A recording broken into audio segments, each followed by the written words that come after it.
Hi నమః. శ్రీ గురుభ్యో నమః. శ్రీమాత్రే నమః. ఓం నమో నారాయణాయ. అందరికీ నమస్కారం అండి. 8/4/2025 చైత్ర శుక్లపక్ష ఏకాదశి. దీని పేరు కామదా ఏకాదశి. దీనినే కోరికలు తీర్చే ఏకాదశి అంటారు. ఏకాదశి తిథి విష్ణు తిథి, ద్వాదశి హరివారం అని పద్మపురాణం, నారద పురాణం ఏకాదశి గురించి అద్భుతంగా చెప్పాయి. ఏకాదశి అంటే యమభటులు భయపడతారు. విష్ణుమూర్తి గారు ఒకసారి వశిష్ఠుల వారి వద్దకు వచ్చారు. వశిష్ఠుల వారు చాలా గురుభక్తి గలవారు గనక ఆయన దర్శనార్థం విష్ణుమూర్తుల వారు వచ్చారు. ఆయనను చూడగానే వశిష్ఠుల వారు చాలా ఆనందంగా నమస్కారం చేసి అర్ఘ్యపాదులు సమర్పించి,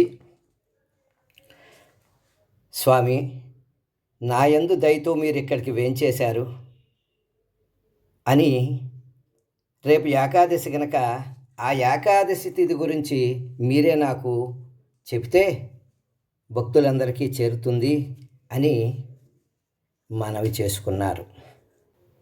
గురుభక్తి ఉన్న చోట హరి ఉంటాడు, హరి ఉన్న చోట గురుభక్తి ఉంటుంది.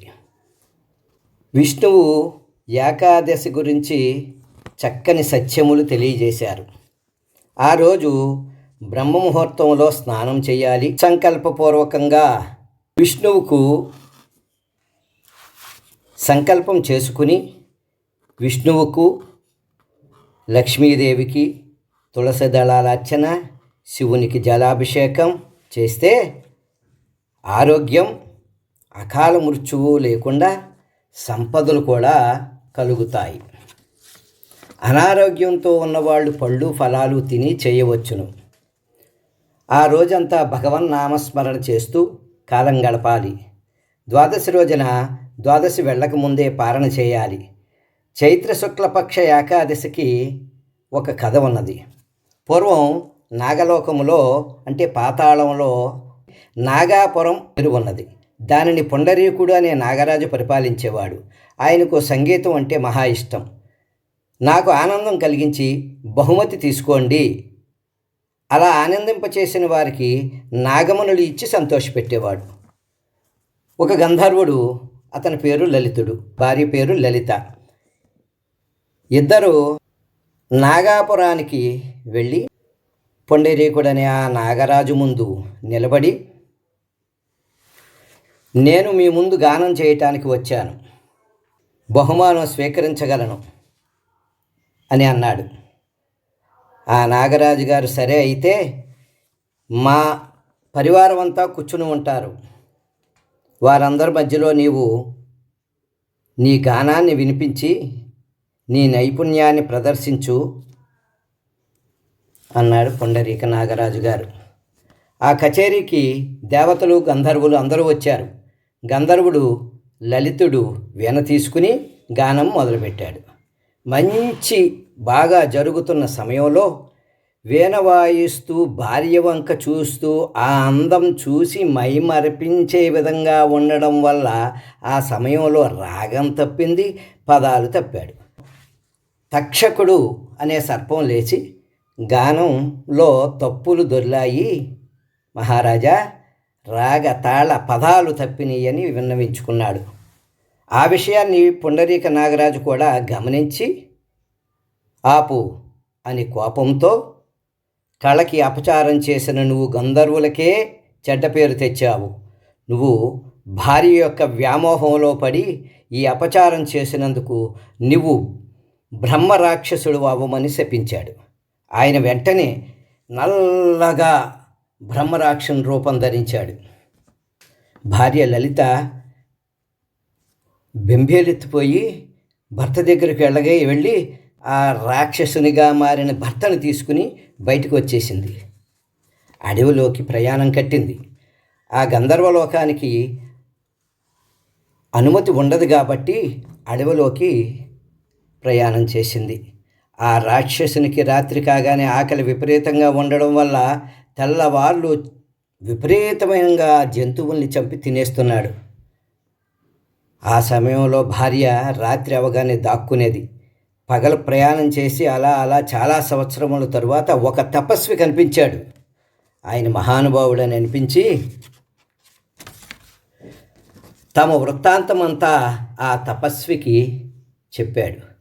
ఆయన అదంతా విని జాలిపడి, సరే నన్ను అగస్త్యుడు అంటారు అనగానే వారిద్దరూ ఆయన కాళ్ళ మీద పడి, సప్త ఋషులలో ఒకరైన మీకు మా నమస్కారం, మీరే మమ్మల్ని రక్షించగలరు అని మొరపెట్టుకున్నారు.